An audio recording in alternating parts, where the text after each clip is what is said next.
What we're finding in architecture is the homes are definitely embracing the surroundings more.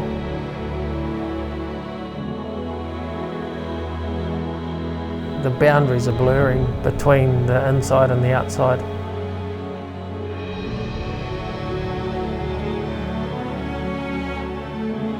As you look out from where I'm sitting, it's all glass.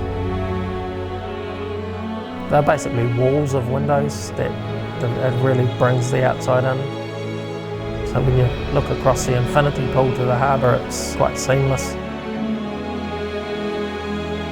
The tides and the colours are changing all the time. Little sand islands appear, and it's quite a magic spot really.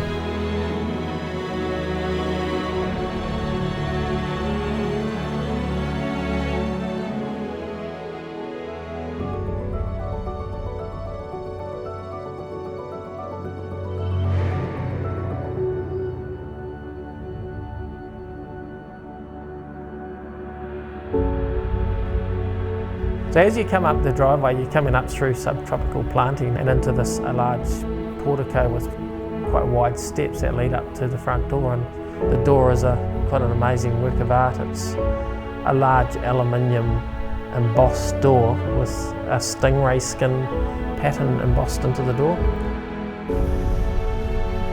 Because the door was so big and heavy, we put it on an electric pivot. It's push button, and that's totally connected to the home automation system. As you come through the door, you look up and there's the marlin and the broadbill hanging. That was quite a challenge to get them into a fully finished house. Very natural tones through the kitchen.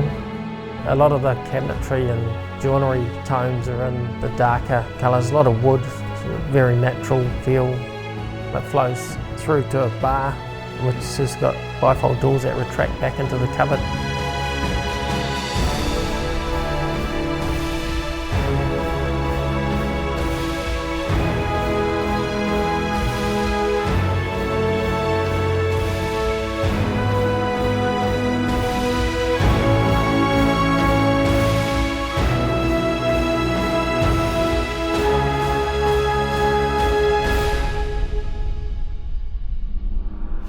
If you compare it with the houses of the 40s, 50s and 60s, a lot of them were square boxes with little windows.